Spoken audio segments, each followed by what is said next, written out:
Hello there, YouTube land or world. Welcome to the video. We're going to review and demo this little lady called, who is it? It's a Taylor. It's a 114E, which means it's got the pickup, the electronic split, no cutaway, full body. This is a, what do they call it? Grand Auditorium guitar. We'll go over the specs really quick. I'll give you a good little look at it here. Try to get it in all the light. There you go. And there's the headstock and the body. There's the back, in case anybody cares. And there you go. So there's the guitar. Yes, no, I haven't taken the plastic off the pickguard yet. I don't know why. I'm just kind of seeing how long it lasts, but I'm probably going to peel it off next couple of days. But, or, ooh, we could do something momentous. We could peel it off right now in front of the world. Let's do that. All right, so here we go. Plastic. Ooh, there we go. Coming off. Oh yeah. Oh, it's just like when you peel off the plastic when you get a new gadget, like a smartphone or something. Oh yeah. Yeah, that was cool. Alright, okay, we don't need that anymore. So, what do we got here? Let's go over the specs really quick. We got a solid Sitka spruce top, layered back and sides, which means Sapelli layers on the front and back, and in the middle of that 3-layer laminate is some other wood. I'm not really sure what it is, but I think it's poplar, but it could be something else. Also, there's no bracing on the back. It's got a bold, I'm hoping the light is catching that, it's got a bold shape like this, kind of like the GS Mini. So this shape, and I guess how it's put into the body, holds it and keeps it structurally sound.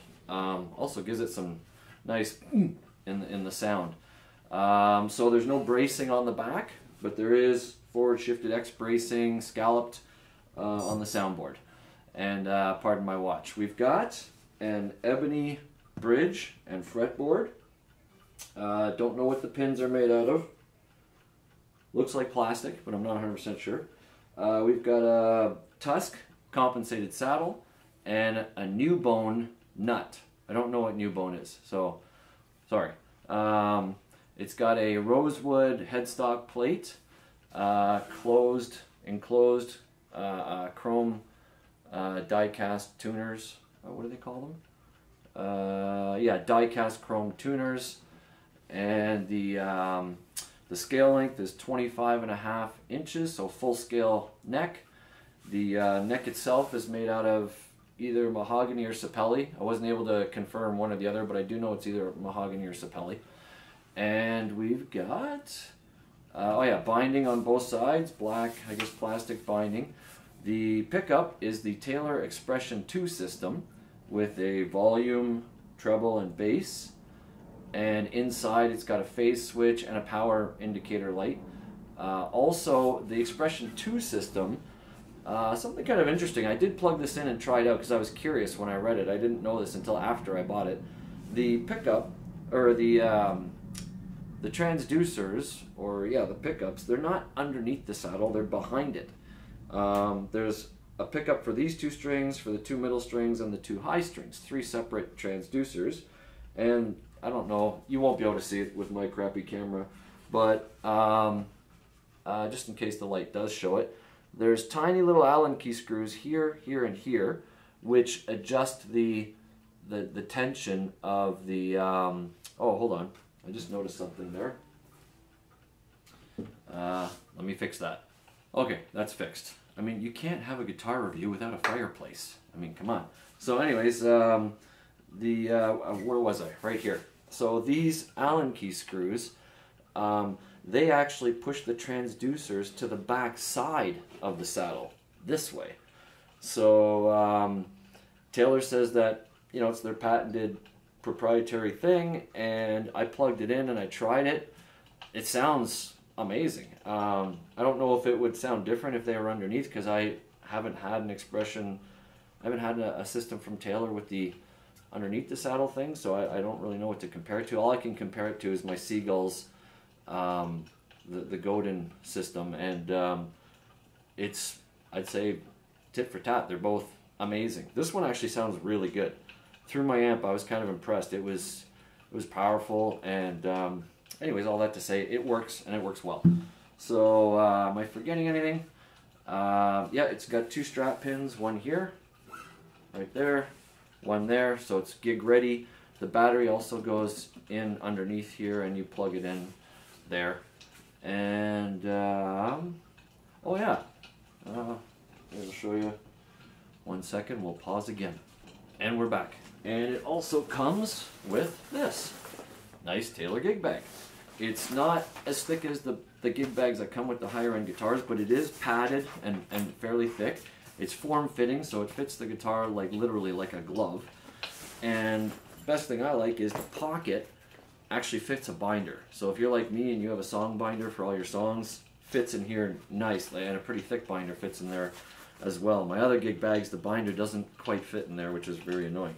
So there it is. It's that comes with the guitar when you buy it, included in the price. Nice gig bag. You can also wear it like a knapsack, so that if you're riding a bike, you can strap your guitar to your back, and like that. So yeah, it comes. So the price of this guitar, it makes this probably, in my humble opinion, you can disagree or agree or whatever, but in my humble opinion, this particular guitar is probably the best bang for the buck that Taylor makes. I don't think you can buy a guitar from Taylor, where you're getting more bang for your buck for what you're paying. So again, just my humble opinion. The Taylors get expensive really fast. Like once you get above the 300 series, man, they get expensive. This one is a 100 series, 114E, and it is amazing bang for the buck. Better than a lot of even stuff from Godin and Seger, which I hate to say that because I'm a big Godin fan, but this guitar is amazing. So let's, enough with the specs. If I forgot anything, let me know in a comment below and I'll get back to you and answer as soon as possible. Let's get right into the review. The way I do reviews, if this is your first time, is I just play the song, I sing some songs, and you hear the guitar in the context of just some average guy playing guitar, singing songs. How would it sound?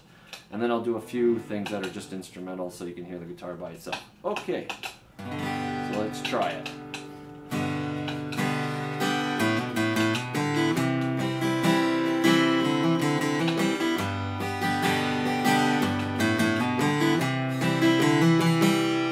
Break it to them gently when you tell my mom and dad.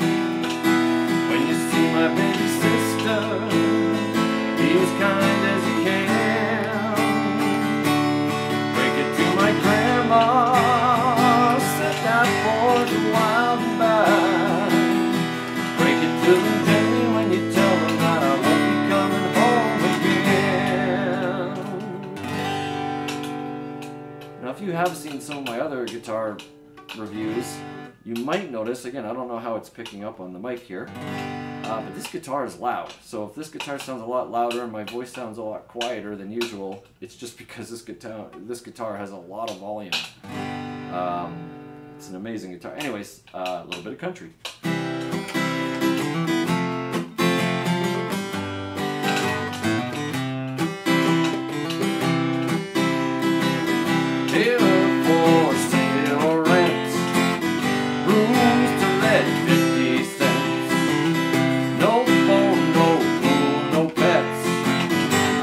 Got no cigarettes, I've been 2 hours of pushing broom by the 8x12 4-bedroom. I'm a man of means by no means, king of the road.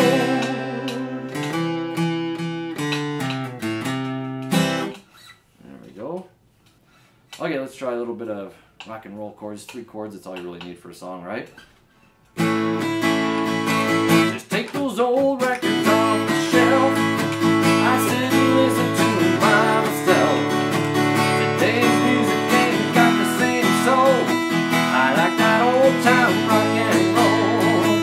Don't try to take me to the disco. You can't even get me out the door. 10 minutes I'll be late for the door. Still like that old time rock and roll.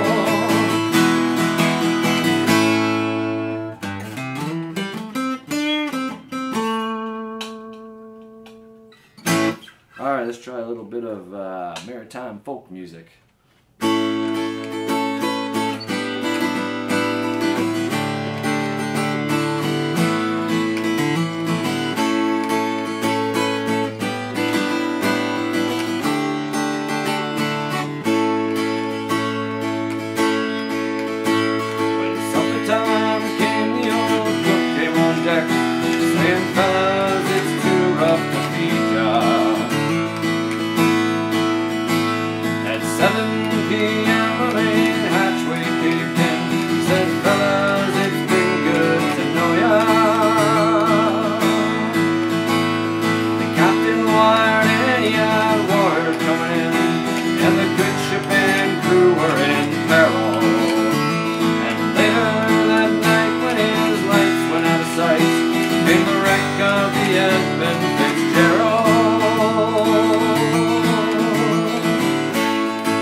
Alright, let's try a little bit of finger picking. I'm not the greatest finger picker in the world. I only use 2 fingers. So sometimes 3, but we'll give it a try.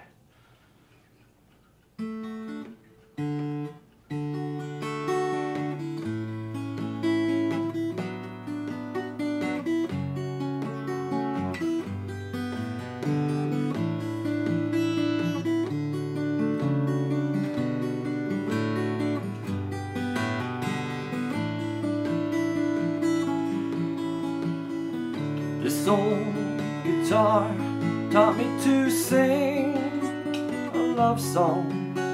It showed me how to laugh, how to cry. It introduced me to some friends of mine. It brightened up some days.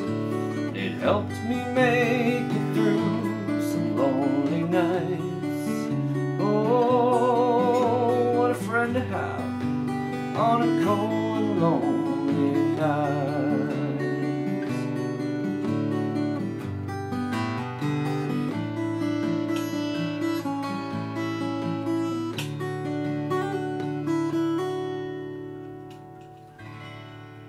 You may be hearing a little bit of string buzz. That is not the guitar. That is, I've been playing wider necked guitars for so long. This guitar has a 1 11/16 nut width, which is a little thinner than I'm used to, so I'm still getting used to it. I've only had the guitar for a couple of weeks, so I'm still getting used to the thinner nut width, but I love it, because even though the nut width is pretty much standard, it's the standard thinner nut width that most acoustics have, except for the higher end ones, the string spacing is actually a little bit wider. So I really like this nut width. My favorite is Taylor's 1.75 inch nut width. That is actually my favorite neck and nut width for any guitar, but I do like this one. It's still easy to adapt to. So anyways, last solo. Here we go.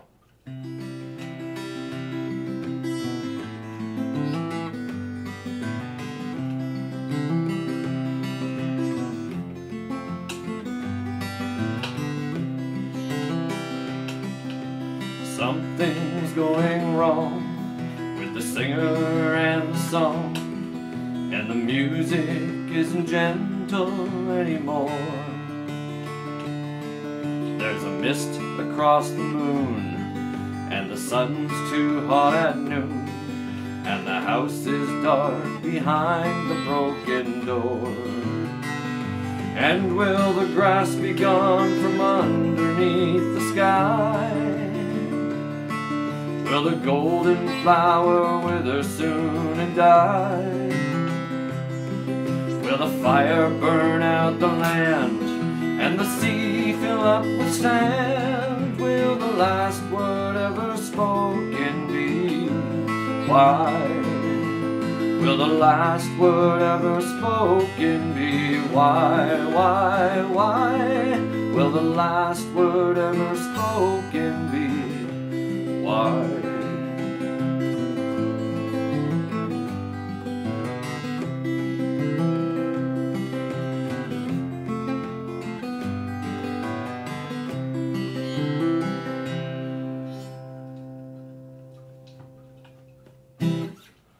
right, let's try it with a cut capo on it and see what that sounds like. Cool. You'll notice that's actually not a real cut capo, it's actually a Kaiser. But the cool thing about a Kaiser is, and you can only do this with Kaisers, is if you flip it around and put it on backwards, you got yourself a cut capo. So, kind of cool. Let's try it.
Sounds actually sounds pretty sweet with a cut capo on it. Wow, I'm not actually very good at that kind of playing it. I just learned that, so I'm still working on it. But that's a little sample of for you worship leaders out there. How does it sound if you've never tried one?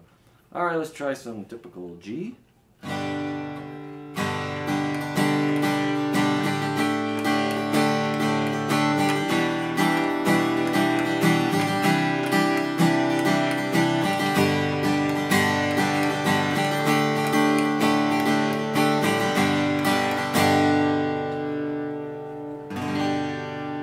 G in the droning pretty tuning. Let's try just some typical chords strummed.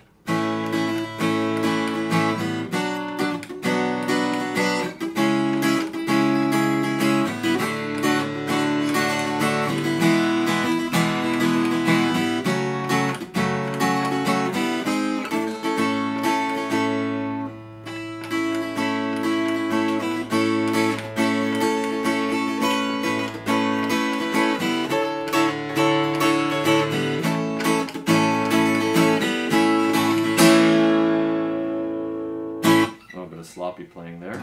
And the action, out of the box, off the shelf, off the wall, whatever you want to call it. It's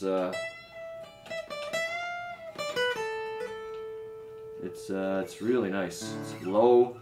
You can play your lead everywhere you want. It's your typical, from the top of the 12th fret to the bottom of the string. It's actually a perfect, just under 5/64ths. So yeah, for average to low, actually for low to low average action, it's actually perfect. I couldn't adjust it any lower because I'm a pretty aggressive.